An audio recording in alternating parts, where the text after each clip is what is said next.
have learned a lot from other parents and from professionals on social media and throughout my life. But the demographic group of people that I learn from the most are actual autistic individuals. And I love that we can hear both those who are speakers and Yeah, now very exciting with the non-speakers as we're able to like get more into the spelling world, like my son Joey. yeah, yeah. But I deeply admire my guest today, and she is Rachel Winder. Rachel is the face of Auticulate, and she has wonderful social media pages. She has a wonderful website, and I'm really excited because I really want to dive into the autism brain today. And because of her vast amount of education, her master's, her all of her degrees that she has, which I'll let her list. Um, she has such a phenomenal perspective because she herself is autistic. And there are many times when I have sent messages to her and said, Joey's doing this. What are your thoughts? And she really helps me look at it at a different perspective. So I'm super honored. Rachel, thank you so much for being on today. It's so lovely. Thank you, Betsy. That's very lovely. I feel very humbled by this. So I always feel like I don't really feel like I know anything until people start asking me questions, and then I go, oh, blah, blah, blah, blah. I actually know more than I thought. You do know things. You know many things. Yeah, And you know what I follow you, obviously. I listen to a lot of your videos, and there's so many different topics that we're going to talk about today. Everything from different situations with apraxia. And I know you told me that you are only speaking for what you know, not for the yeah, entire autism population, which yeah, is, as a mom, I'm also feeling the same thing. I only speak from my situation, but yes, we're going to ask some really big questions here. We're going to be talking about meltdowns and routines and transitions. And these are all things that as a parent, I'm often going through the motions of everything, and then I'm like, what is he thinking? Like I just don't get it. Like why would he do something like that? And in my temper times, I will even say it to him, like poor Joe, who's unable to articulate. He's trying to explain himself in the ways that he can.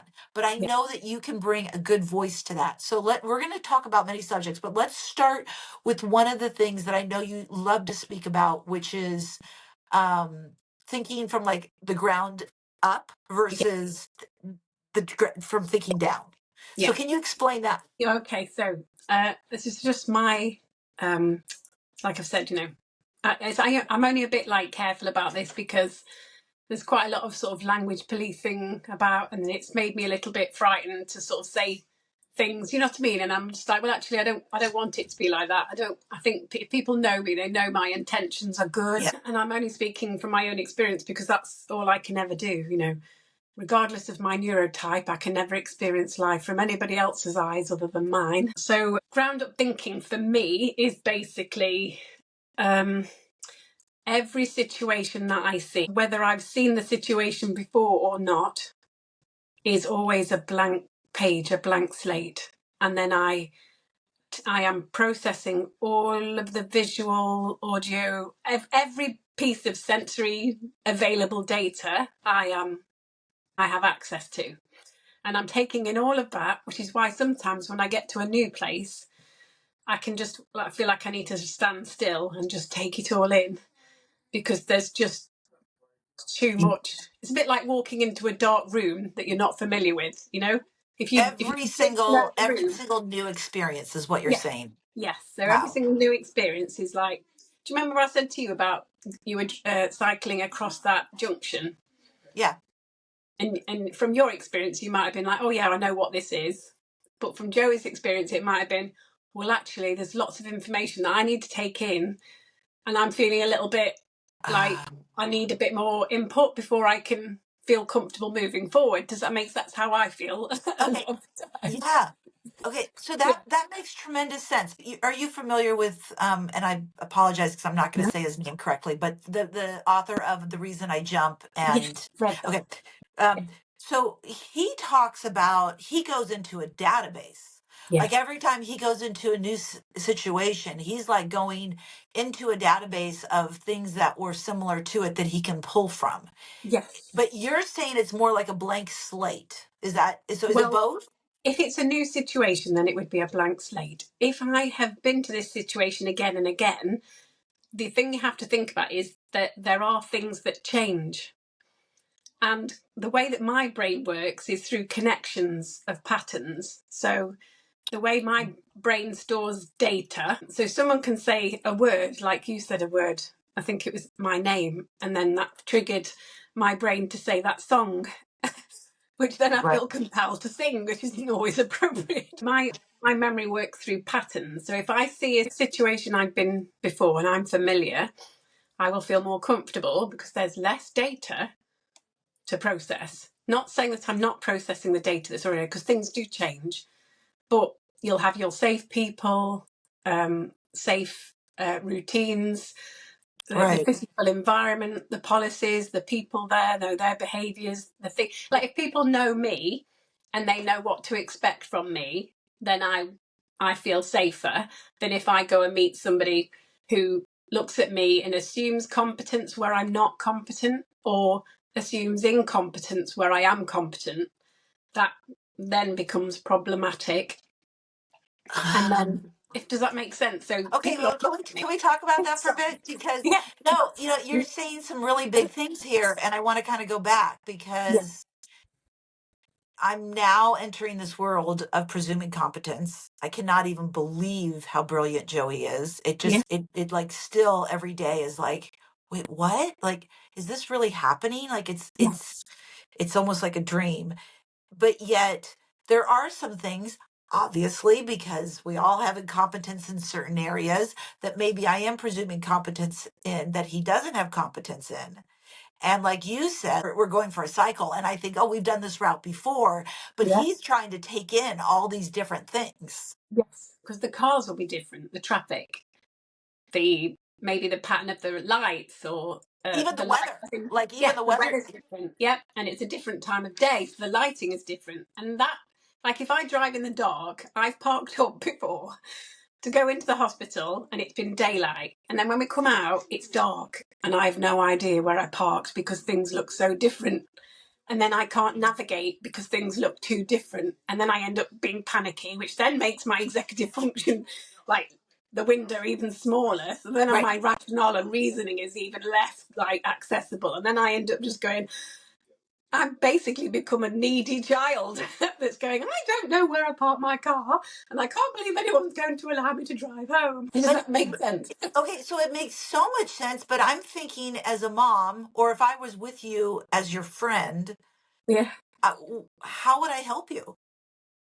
Well, I think first of all, the problem is how do I articulate what I'm feeling in that moment when my executive function is not fully accessible? So my executive function is inhibited. Because people often say executive function, like executive dysfunction, and I'm like, no, it's not dysfunction because we have access to it. It's just occasionally it's inhibited because of stress, anxiety. But that's not exclusive to autism, because all humans and animals experience, when they go into a stress mode, like a dog in stress mode or a horse, they go into like fight flight, which is what humans do. It's like survival, like strategy, I guess. But so it's all about going, well, if I've got the ability to have gone, oh, I'll process that situation, which won't happen in the moment. It'll take me a few days to be able to sort of like process all that, because have I Okay. explained about the shopping trolley and the handbasket? No, please explain that. As an autistic person, I would say going through the supermarket, I would not recommend it to any autistic person. Horrible place to go. But I have access to all data, and so my trolley is full of all the data that was in and available in that supermarket. The non-autistic person has a handbasket because they didn't have access to all available data. So we both get to the till. I've got my shopping trolley, they've got their basket. They're putting their things through their till, yeah. I'm putting my things through my till. Who's going to get through first? So I'll be putting my stuff through, but it doesn't mean that I'm slower, it just means I've got more data to process. Because quite often people go, oh, autistic people are slower processing. It's like, no, we have more data. if you had like a long list of things to process and then you had a short list Oh, of things to process, they're going to finish before them, but they weren't faster. They just had fewer just have things to and I go had through the more things. Does data. that make sense? Yeah. It makes tremendous sense. So Okay, it means that in that situation when I'm panicking or in a state, right. that not only do I not have access to my executive function, rationale and reasoning, but I also have not yet processed what is actually happening, what I'm feeling and why I'm feeling it until days later. So going back to my original question, Yeah. which is how can I best support that as a friend or as Joey's mother? Because from what you're saying, it seems like if I could give him fewer choices, instead of saying, what do you want to get? Should we Oh get the God. apple or the bananas? Like, is Yes, that it would be it. Give me a choice of two. Because if you just leave it open, it's almost right? like someone goes, right, draw something. And I just go, oh my gosh, I can't think of anything. Blank page, blank Right. page. But if you go, right, do you want to draw a cat or a dog? Come on. I'll have a go at drawing a cat or a dog or whatever. Do you know what I mean?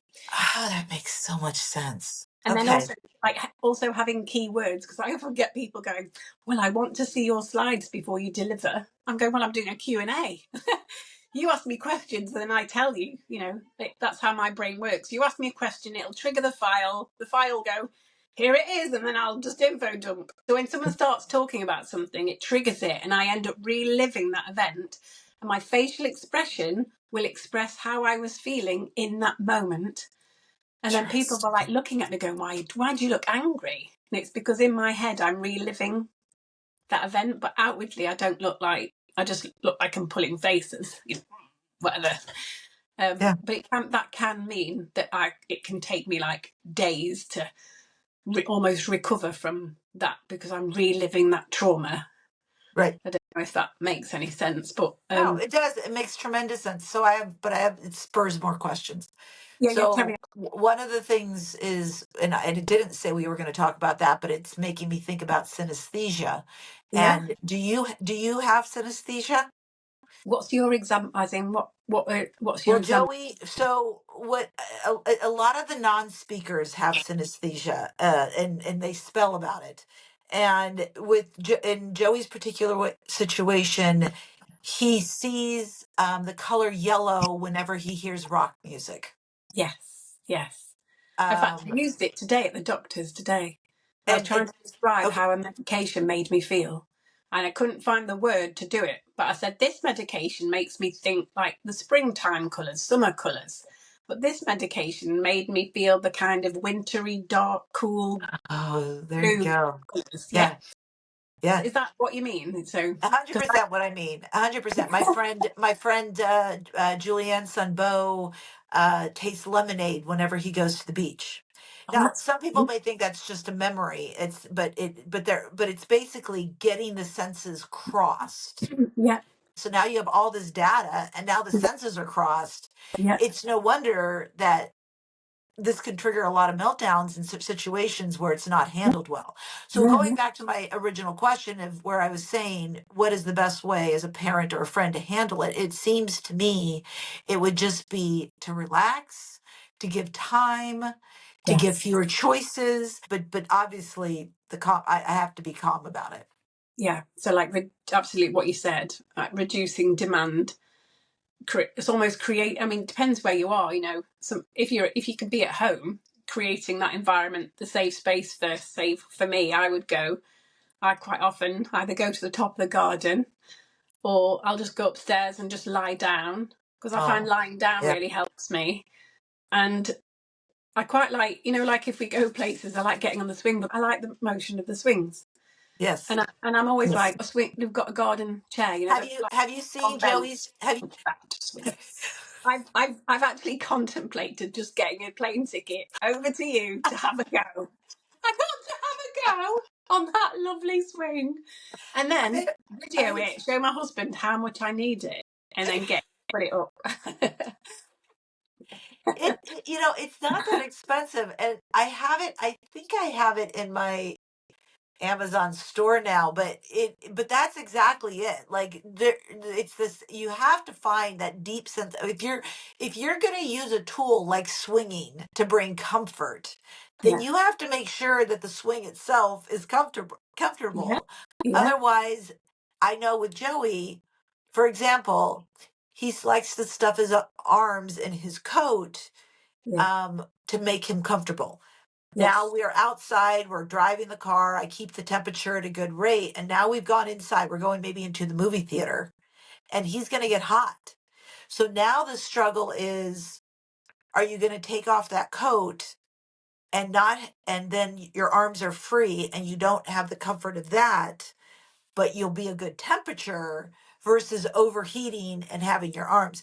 And I think that's one of the things that I'm constantly having to play with him on. Yes. Yes. I can totally relate to that, because sometimes I get this feeling like the need to wear big baggy clothing that I can hide in, but knowing that, especially now because I'm perimenopausal, I Yeah. will probably spontaneously combust if I stay in it, you know, and it's Right. just, but also because I'm not always aware that I'm too hot until it's at the point where I'm Oh, panicking, interesting. or I'm not realizing that I'm cold until it's almost impossible to try and warm myself back up again. So I've now Oh, realized interesting. that, and I try really hard, but because of being single focused and monotropic, Yeah. I can't focus on my external environment and my internal feedback at the same time. So I'm either externally processing or I'm internally. And I've tried to get into this habit of like switching between the two and asking myself, am I thirsty? Am I hungry? Am I hot? Am I cold? But I know it's very useful, but it is quite tiring having to ask myself, are you tired? Absolutely. I will. Have I got tummy ache, or is it this? You know, like trying to figure out with hormone replacement therapy whether it's, am I depressed, or is it my hormones? Am I Well, too hot or too cold, or is everybody else too cold or too hot, that or is it just me? so you know, that's not limited to autism. Like No, no, no, definitely. But I ask myself those same questions on a daily basis. do you ever feel like Like, you're on fire and everyone else just oh yeah, looks fine, and you're like, yeah, definitely when I have hot flashes. But when I have a hot flash, the first thing that happens is I get a mini panic attack before my hot yeah, flash comes in. And I have to say to myself, is there something really to panic about, or is this just your hormones? And then I yeah, remind myself it's just my hormones. It's going to go away in 20 yeah, seconds, and yeah, then it does. But yes, yeah, so I, yeah, I I definitely get that. Okay, I want to keep going because um, this is something that's kind of interesting to me because we even talked a little bit about triggers and things that we're trying to do to help us stay in a regulatory form and just to feel comfortable in our bodies. yes, But yet, we are living in a society we can't constantly block ourselves from these triggers. We have to build capacity, we have to yes, build resilience. yeah. So, how do you find that you do that to be able to know, okay, this is a trigger that, but it's not their job to make it easy for me, so how am I going to build resilience so that I can help get through this? So for me, I've started to realize that I push myself too much. Like the expectations that were given to me that never belonged to me. I always say to people, expectations belong only to the person who created them, and you have absolutely no Yes. right to be handing them out to anybody else other than being respectful and being kind and all of that type of thing. But then there comes a point when, if I'm having a meltdown, I've not made a choice to have a meltdown. And it's a bit like having an epileptic fit, in the sense that once I've hit that point of no return, all I need is someone just to help me ride through it, like you would with Right. someone who is having an epileptic fit. You know, keep them safe, make sure they can't, bang their head or choke on something. All those sorts of things. So for me, it's a reassurance. Help me feel safe. Try to sort of like gently usher me without touching me. To a place that's quieter, so people aren't looking at me, and Right. also the sensory aspect of the environment is reduced. Reassure me that I'm not being judged. And because that's, for me, a massive thing, because as a 46-year-old woman, having a meltdown in public is quite often, viewed as being, oh, goodness me, that It's so 46-year-old hard. woman's having a tantrum. How very dare she, Right. So it's Right. really hard from that point of view. And especially if my children are with me.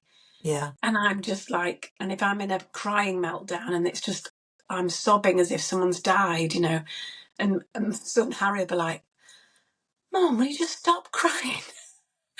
And it's Right. just coming out and coming out. I'm going, I'm so sorry, I'm just really overwhelmed and blah, blah, blah. Anyway, Yeah. but Harry's my 11-year-old who's same like me, autistic, ADHD, etc.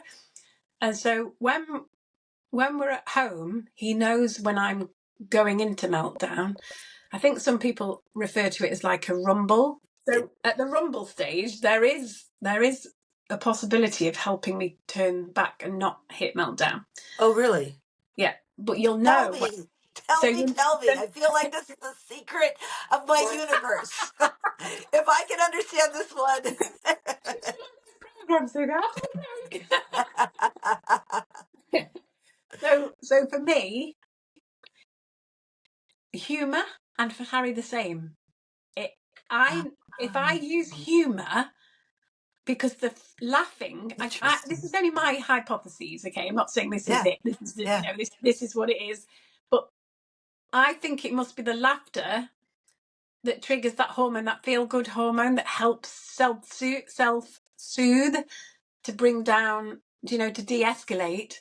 But you will know if the humor's going to work, because if humor doesn't work, then you've hit the point of no return, and you just basically need to help them ride it with the reassurance, calming, I love you, you're not being judged, it's okay, you're safe. And then with that brings down the fear.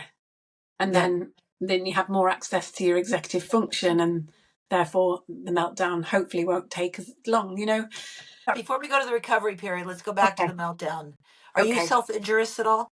Yes. I mean, you don't. I No, apologize if I'm you didn't fine. want. No, no, no, Okay. no, Say. no, not at all. Don't be sorry. I'm Okay. just, people need to talk about this, don't they? Because otherwise Right. it's shaming, And No, I I have don't heard. enjoy it. Well, I've heard different sides of whether or not you to step in or not. Now, again, we can only speak from our own personal experiences. So I'm going to speak of Joey, and he takes his fist and he bangs his head. He That's what I doesn't. He doesn't. You've done that too, and I pull my hair. I right? pull at my hair and I hit myself. Yes, Yeah, right, and then because I've got rings on, I end up with all my right. little bruises around my head. So, do you want someone to stop you from doing that?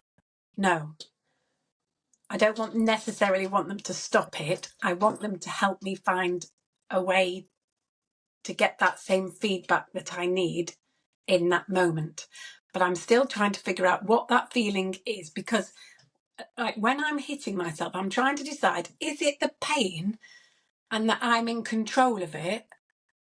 So the sensory input that I'm getting, I'm in control of, or is it an outlet, or is it a combination of both? Or is it that I'm so frustrated, but again, could be a combination, and I don't want to hit out at others because I feel that I'm the problem and it's not their fault. However, if I know that the other person is the source of the trigger of my meltdown, then I want to direct my hitting at them, and I have to work incredibly hard not to hit them. So what I do is I Interesting. take myself off and just hit and hit. We've got a leather foot. It's a big one, heavy Right. thing, Okay. like football thing, and I basically hit that until I feel like I don't want to hit anymore. But sometimes if I'm in a place where I don't have those things that I'm familiar with, or in my safe place, say if we've gone to a holiday cottage, I've had lots of meltdowns at holiday cottages for various Right. reasons. Right. Right. Right. But basically it's really hard to hit anything because there's no knowing what the feedback's going to be, because I don't know, this probably sounds really awful, but I have said this to my son. I understand that the feedback you get from hitting a person compared to hitting a cushion is not the same. But the reality is we can't go around hitting people. That's not fair on them. So we have to find something to vent that feeling, to satisfy that input-output without hurting other people. And so I suspect maybe that's why I've probably just come to the realisation that maybe that's why I hit myself, is because of the feeling I'm in control, but also because hitting, like the cushion, it doesn't quite give you the same feedback as hitting. Right. Does that probably sounds really Yourself. awful? It's No, just a thing. I'm trying no. to be very honest. No, it's good. But so let me ask you then, what about, does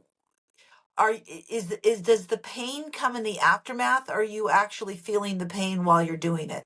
I think no, I don't feel it until after. It's almost like, like when if your adrenaline's running Exactly. No, and you that would don't be my really guess with feel the Joey too. Yeah, I Right. don't really feel the pain. I almost quite enjoy it. Do you know, like if you're teething, do you remember your wisdom teeth coming Yeah. through? Oh yeah, you had to Don't you bite get on that something? feeling that you just wanted to bite on something? And the Ah, pain that you had was almost pleasurable. yes. Oh Yeah, my goodness, that's that's a great analogy, Rachel. That is such a oh my, I can feel that. Yeah, I know exactly what you're saying. well, that's the similar feeling I get. It's almost Oh, satisfying until later when my rationale is there and I'm like, oh God, that wasn't very bright, was it, Rachel? I've really hurt myself, and then I've got these interesting. indents in my forehead. Right. But yeah, and it's not very nice for other people to watch, especially because of the contrast of me being like this, and then when Right. I meltdown, it's like polar opposite, which I guess is why it's the kind of Jekyll and Hyde thing that Yeah. people talk about. Is how I can be Right. like like this, and then when I'm in meltdown, it's just like I am in wild mode. Yes. Wow. I'm so appreciating this conversation because it's helping me understand so much.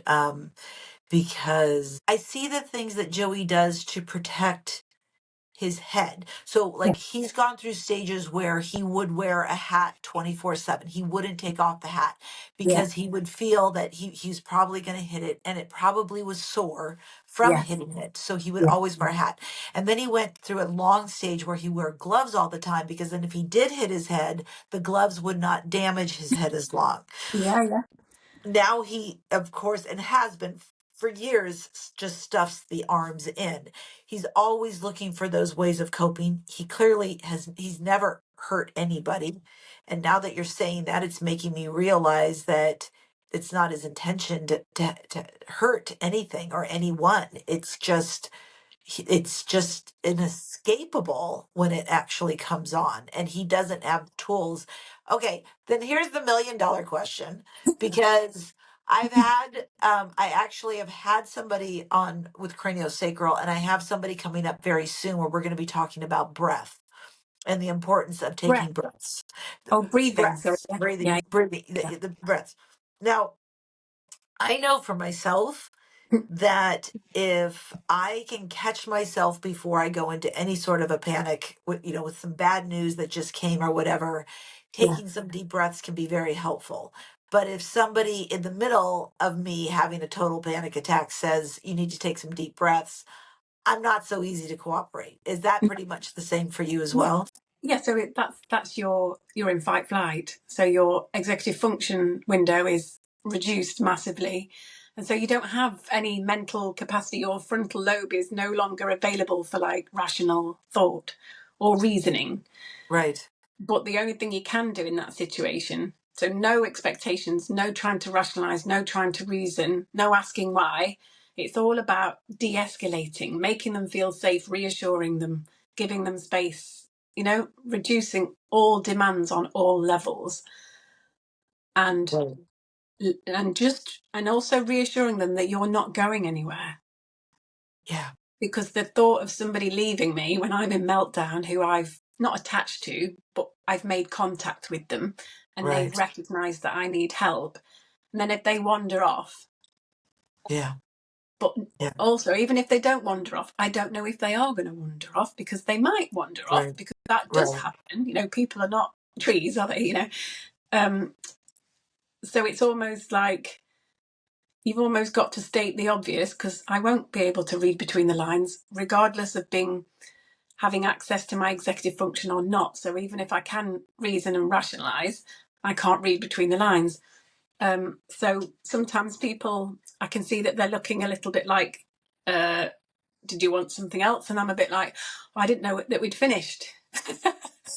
Because they look at me like, well, why? I'm like, oh, I just didn't read the room. Sorry, I'll Yeah. make light Yeah. of it. I Yeah. don't want you going, oh, well, I'm autistic and I can't read between the lines. Because as soon as I tell people I'm autistic, it's almost like I lose any credibility that I had previous to telling them. Mm. So I'm very much like, I don't tell people Yeah. openly unless I feel safe.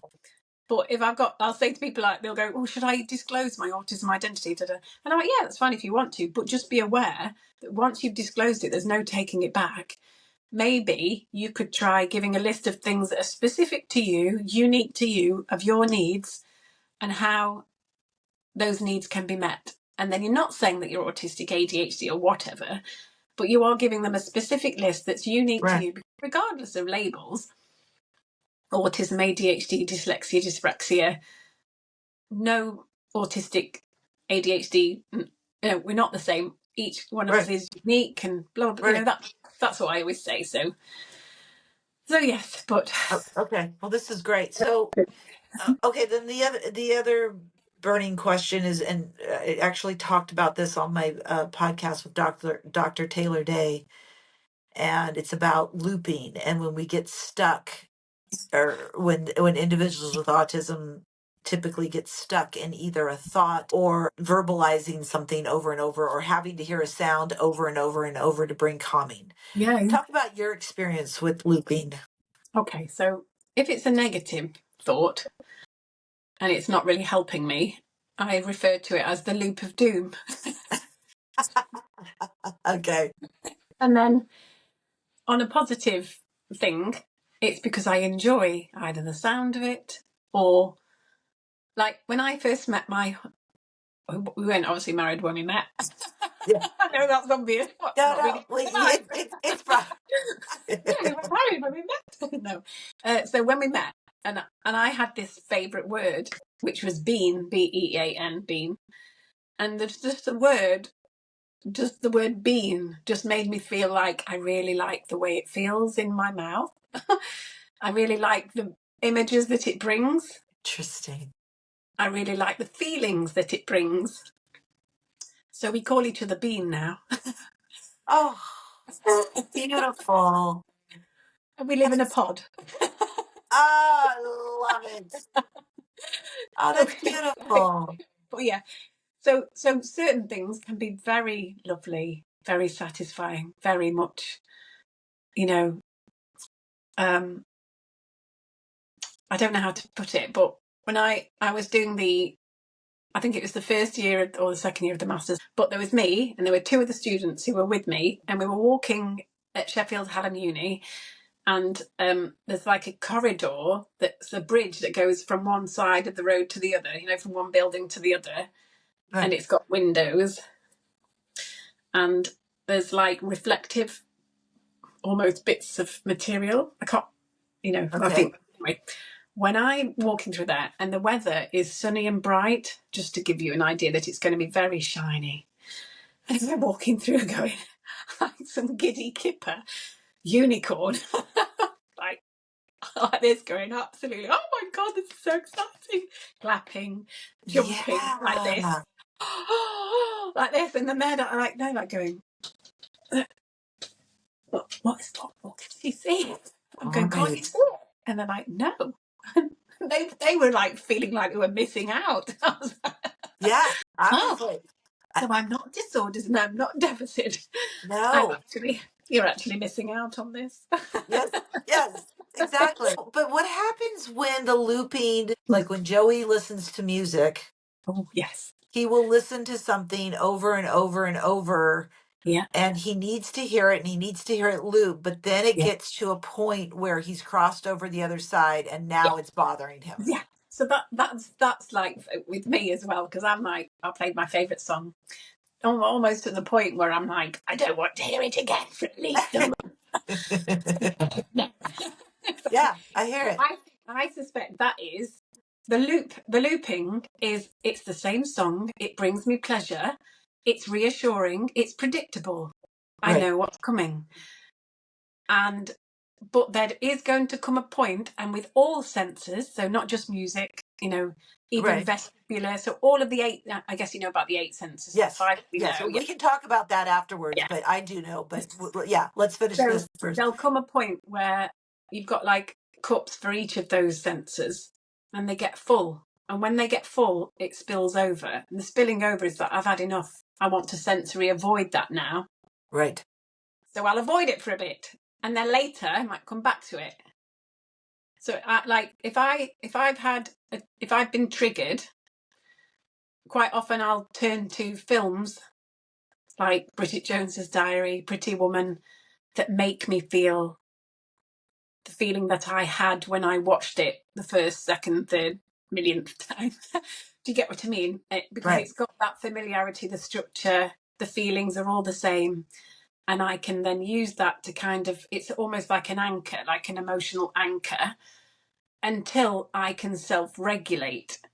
Then I can move away. So my ability to be flexible with my environment and to interact with things and not be so restrictive with things depends on where I am, either on my sensory cups, but also on my, how I don't know if you get peopled out. So if I've done too much peopling with people who are not neurodivergent, I'm exhausted. If I've been out with other neurodivergent people, I'm tired in the normal way that you would be tired, Sure. Sure. but they recharge me, whereas non-autistic people, they drain me. Not that it's their fault, Yeah, it's understandable It's just because right. it's like It's working like when you're across in another languages. country. If I'm Yeah, in another country and they're speaking a different language and I'm trying so hard to understand the language, it yeah, becomes really exhausting. So yeah. it has to be very much like that. Yes, yeah, definitely. And I think it's especially difficult when the non-autistic person assumes that the privileges that they have are a given. And I'm always like, Wow. but privileges are a luxury, not a given. And Right. just because your behavior is generally more accepted than mine doesn't make mine wrong. It is just different. And I love that you like in said one that. culture, burping might be acceptable, but in another culture, it's considered rude. Neither is wrong or right. It's just different. So that's how I explain being I non-autistic love and that. autistic, and that kind of. Well, actually, I don't think you should judge me or reject me or be horrible to me or badmouth me to other people, because my communication is different, not wrong. Yours is different, not wrong. Do you know what I mean? So I think that's really great, Rachel. But okay, so I interrupted you before as you were going to be no. talking about the eight senses. Oh yeah. And because I talk a lot about vestibular and proprioceptive with Joey's cycling because it's so Yep. important. But why don't you talk a little bit about vestibular and proprioceptive and what is the eighth one? I know the five senses that we all know, but It with in I can never say intraperception. Intercept. Interperception. So we all know about our five senses: touch, taste, sound, sight, and Oh so okay. So now let's talk about proprioception and yeah. proprioceptive how much do you use proprioceptive, the sense of that to help calm you? Okay. So for me, uh, and for my son Harry, very similar sensory profiles. And what we do is we do where we hold, where you hold hands like this, Yes. each other, and we do push pull, but really vigorously. Oh, interesting. Yeah. If we don't have anyone to do that with, then you get a bottle, fill it with water, put the lid on really tightly, but leave a little space so it has a bit of movement, and shake it. Like, really shake Oh, it. I And that love it. helps enormously, like enormously. And there's lying down. I like to lie down. I don't know what it does, but I just think the whole connecting my body with one point of contact on the floor really helps. Right. I also find visual stimming, but we'll go on to that. I'm talking about proprioception. I digress. So proprioception is basically, I can close my eyes and put my arms out.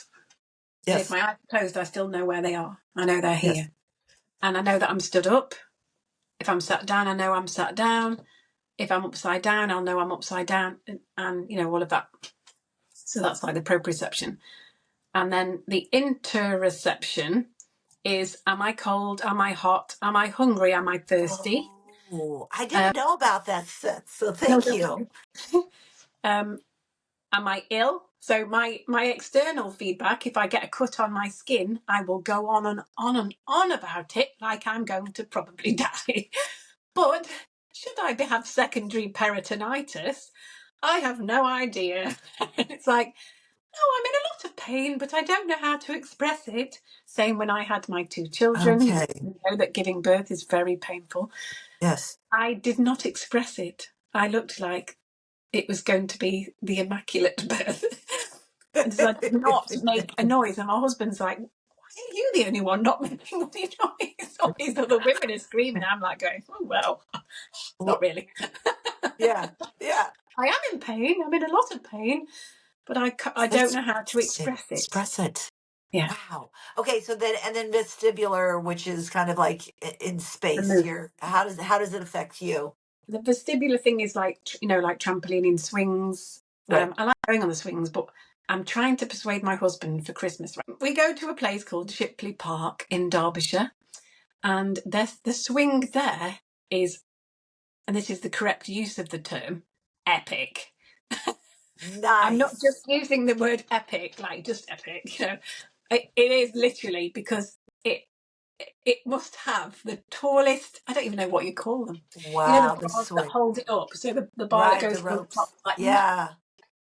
and the chains are so long, so that Yeah. when you're going on the swing, it's like 3 days one way and 3 days. And I'm not kidding. The whole time I'm going, oh my god, like this. That's so I said to my good. husband, right, for Christmas, that's what I'm having. I just love this. I love that the swinging it, that you're really aware of all the different things you need to do to be able to feel comfortable in your body.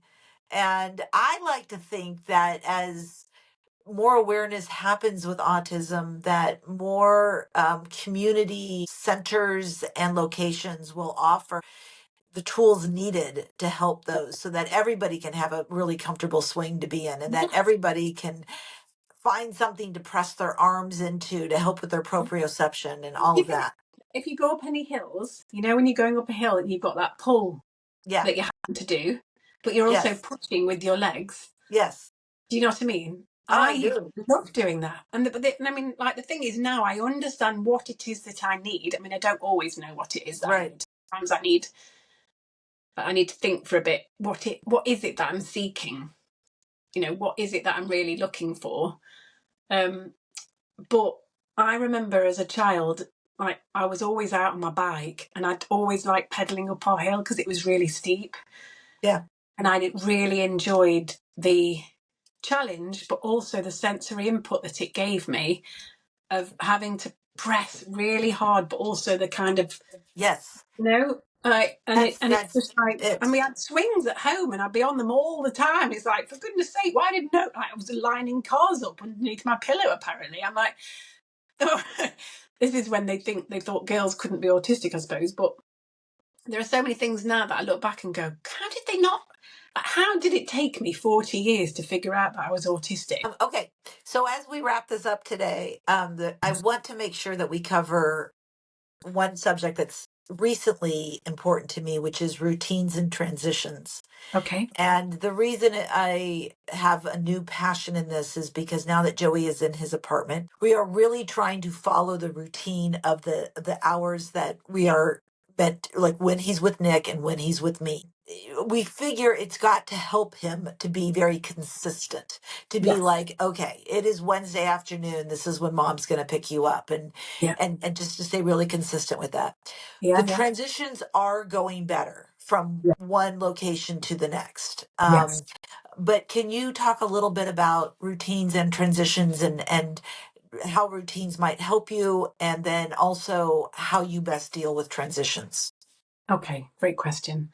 So for me, I found transitions, even the most basic ones like leaving the house. There is a comedian called Michael McIntyre who talks Oh about yeah, this, I know him. leaving the house before children and leaving the house with children. Well, my leaving the house without children was as bad as his with leaving with children. And then mine is like leaving with children times 10 his, his situation. Because we're all neurodivergent and all struggling to leave the Yeah. house. Um, but I think preparation for me has been really helpful. But because I'm autistic ADHD, my autism wants routine, my ADHD wants spontaneity. My ADHD, if Oh, I don't have my interesting. ADHD meds, so the ADHD needs turning down a bit, which is why I have my ADHD meds. I can't have too high a dose because otherwise it irritates my autism. Okay. So the ADHD with the turning down means that I have more executive function and my autism can almost take center stage. Without my medication, it's the ADHD is dragging the autism along, regardless of how much the autism decides that this is not Right. what we're doing. ADHD is like impulse control, we're off like this, drag, So, Yeah. so there's that aspect. So that I have to have this constant kind of thing of I have to do this job. It's going to be boring. So once that job's finished, I can do this, then do boring job, then do something exciting to keep the kind of drip feed of the dopamine. So that's like one strategy of just getting things done and coping with being autistic Okay. ADHD. Okay. The problem with transitions is I want to do the transition because oh my gosh, my friends have invited me out to go out for drinks. Right. But trying to actually execute the transition is a whole different beast. And it's like, I end up like almost in like a stall process. So And I start interesting. to like malfunction on the spectacular level. And then Right. it's almost like the most basic things, like just putting my makeup on, become incredibly difficult. And I almost cock it up. I'm Yeah. like, I don't normally do this. What am I doing? Why am I not doing my routine? And I don't know why that happens, but hey. So what I have to do is if I know I'm going out somewhere, is I have to get ready at the start of the day. And then do the day, as in let it run, because having children means that nothing is consistent, Right. regardless of how much I Right. try. Right. But also because we are a mixture of autistic ADHDers and ADHDers, then it means that it's a constant juggle of trying to meet everybody's needs and keep everybody happy. Sure.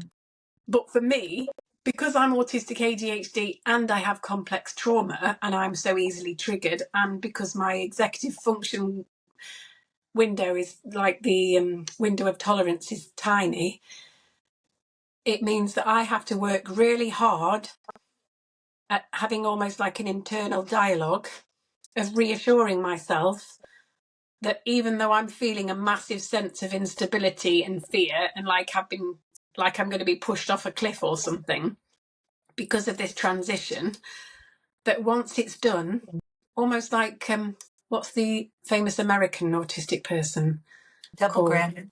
Yeah, that's Temple. it. When she talks about stepping through a door, Yeah. once you've stepped through the door, you've done it. And I suppose that's the kind of Very thing I good. do. But I would recommend, because life's the thing that happens when you're making other plans, Yeah. always have a plan B.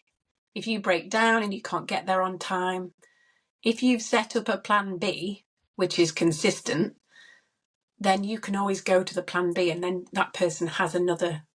It's almost like, like a lorry going down a steep hill, and they have those sort of like gravelly bits that if their brakes fail, that they can run into them. Do you Right. know what I mean? I don't know if you Yeah, have no, them. no, yeah, right, right. Yeah, exactly. Like the That's what catcher's. that's how I would describe the plan B. Okay. We can't do this. Brakes have failed. We have to go off here Okay. into the gravel pit or whatever. Okay. But yeah, plan Bs is what and I ask them, I'll give them a choice of like two. So we're going to this park today, but what happens if, something happens, places burn down or we break down or whatever, what's our plan B? And I get them to choose. So they have an element of control. So I suppose it's always about feeling an element of control, a feeling of predictability, and a sense of knowing the bigger picture and what's going to happen, how it's going to look, how I'm going to feel, and almost like discussing those things and giving those feelings names, like outwardly saying them. Like if you feel something, I feel sick or anxious or tired or whatever, I'm cold, and that's what I do with my autistic ADHD Harry's and I always have. I don't really know why, but I think it's because growing up, when people said I couldn't do something, they wouldn't tell me why. And I need to know why. I need to know the bigger picture. Otherwise, it makes me feel really stressed, really anxious. And it also makes me feel that there's something wrong with me, Okay. that Okay. they're not allowing me to do it. I suspect that's a cognitive empathy thing, probably a rejection sensitivity, but also needing to know gives you a sense of control, of being able to self-soothe. So, okay, so maybe you just hit it as far as with my situation with Joe is that I've been very, very clear. Today, you're going to do da da da, write it down or whatever that, but I haven't spent a lot of time explaining why. Okay. And maybe that's where that would help the transitions a little bit more when I explain the why part. Yeah, maybe. Yeah. I mean, obviously, I always feel a bit like everyone might not want to know why, but sometimes people are like, oh, shh, Probably. you're talking too much. But I'm always like, no, I need to know why. I need to know why, because I will just assume that there's something wrong with me, because it's almost like that. I can't read between the Yeah. lines.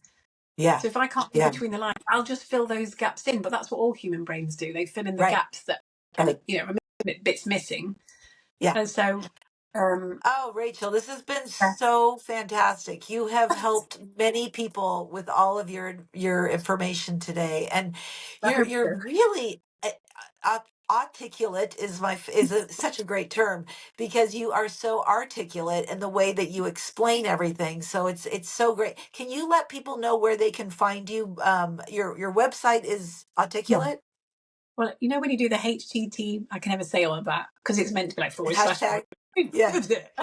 Well, it's just basically www.auticulaate. So, like the word articulate, but AU rather than Right. AR. Exactly. Articulate and then .co.uk. So www.auticulaate.co.uk. Okay. And then you're on TikTok, which is where I learned about you. You're on Instagram, I'm assuming Facebook. I'm not. I am on Instagram, but I'm not on there because I find it difficult to transition between all of the I hear you. sites. So I've had Okay. to sort of go right TikTok, Twitter, Okay. Oh, you're on Twitter. occasionally Facebook, but Yeah, not very often. I But know. Twitter, That's yeah, and same. It's the I same can't. handle. So yeah, I'm very limited with my Facebook time. I agree. yeah, yeah. Okay, and that is the handle for that is at Yeah. Auticulaate. Oh, and I have a book coming out this year. What? Tell me. Yeah. Tell me. So I had a publisher approach me on TikTok, and I asked my friend to check that it wasn't, because there's a lot of dodgy stuff that goes Yeah. through, Yeah. you know. So, and because I'm quite not gullible, but I don't know what the word would be. Yeah, I'm gullible. Let's just say that, shall we? As it is. Yeah. I